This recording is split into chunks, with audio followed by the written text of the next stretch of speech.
Assalamualaikum warahmatullahi wabarakatuh. Perkenalkan, nama saya Dian Masruro. Saya dari kelas MJ302.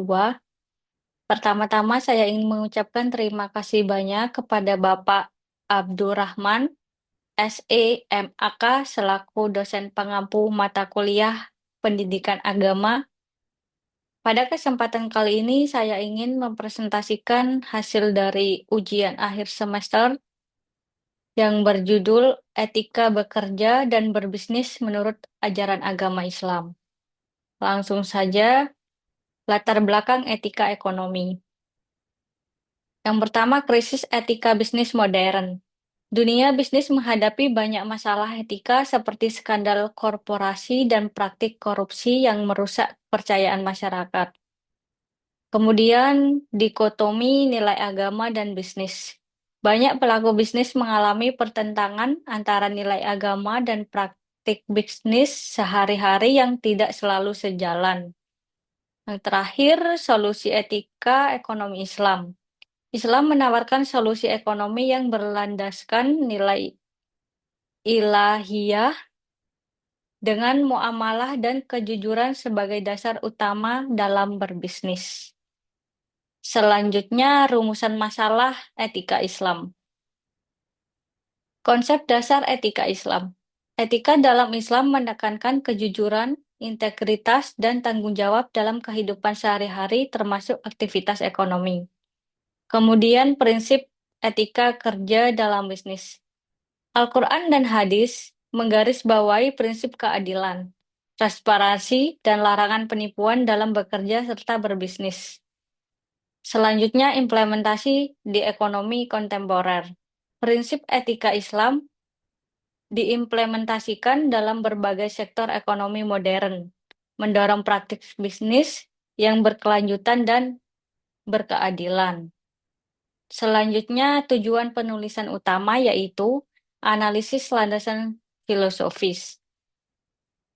Menelaah dasar filosofis etika ekonomi Islam berdasarkan konsep ibadah dan kekhalifahan sebagai pondasi utama dalam beraktivitas ekonomi. Kemudian, identifikasi prinsip etika Islam. Mengidentifikasi prinsip-prinsip etika bekerja dan berbisnis yang berakar dari ajaran Islam sebagai pedoman perilaku ekonomi. Lalu, rekomendasi strategis. Merumuskan strategis bagi pelaku bisnis, akademisi, dan pembuat kebijakan untuk menginternalisasi nilai-nilai etika ekonomi Islam dalam praktek nyata. Selanjutnya, konsep dasar etika Islam. Yang pertama, definisi etika Islam. Etika Islam adalah sifat yang tertanam dalam jiwa sehingga melahirkan perbuatan baik secara spontan. Adapun sumber-sumber utama, yaitu sumber utama etika Islam adalah Al-Quran, hadis, ijma ulama, dan qiyas yang menjadi pedoman moral. Kemudian sifat absolut dan universal. Etika Islam bersifat absolut dan universal karena berasal dari wahyu ilahi yang berlaku untuk seluruh umat manusia. Selanjutnya, filsafat kerja dalam Islam. Kerja sebagai ibadah. Dalam Islam, setiap pekerjaan yang dilakukan dengan niat baik dan benar dihitung sebagai ibadah dan bernilai pahala. Lalu, manusia sebagai khalifah. Manusia dipercaya sebagai khalifah di bumi untuk bertanggung jawab, memakmurkan, dan menjaga keseimbangan alam. Kemudian keseimbangan ikhtiar dan tawakal. Islam menekankan pentingnya usaha sungguh-sungguh disertai dengan tawakal, menyerahkan hasil akhir kepada Allah. Yang terakhir, motivasi kerja spiritual. Islam mengubah motivasi kerja dari sekadar material menjadi niat mencari rezeki halal dan pahala. Selanjutnya, prinsip etika bekerja Islami. Yang pertama, ikhlas dan niat benar. Bekerja dengan niat ikhlas untuk ibadah, mencari rezeki halal, serta membantu sesama sesuai ajaran Islam. Yang kedua, amanah dan tanggung jawab. Menjaga kepercayaan, menyelesaikan tugas dengan baik, dan tidak menyalahgunakan wewenang adalah prinsip utama dalam bekerja. Yang terakhir, profesionalisme atau itqan. Menuntut kualitas kerja terbaik dan menyempurnakan tugas, sebagaimana diperintahkan dalam hadis Rasulullah. Selanjutnya, prinsip inti etika bisnis, yaitu larangan riba. Etika bisnis melarang pengambilan tambahan secara batil demi keadilan dan keseimbangan dalam transaksi keuangan. Lalu, adapun larangan horor. Etika bisnis menolak transaksi yang mengandung unsur ketidakpastian dan spekulasi demi menjaga kejelasan dan kepastian. Yang ketiga, larangan monopoli. Penimbunan barang dan monopoli dilarang demi terciptanya persaingan usaha yang sehat dan pemerataan. Yang terakhir, transparansi dan kerelaan.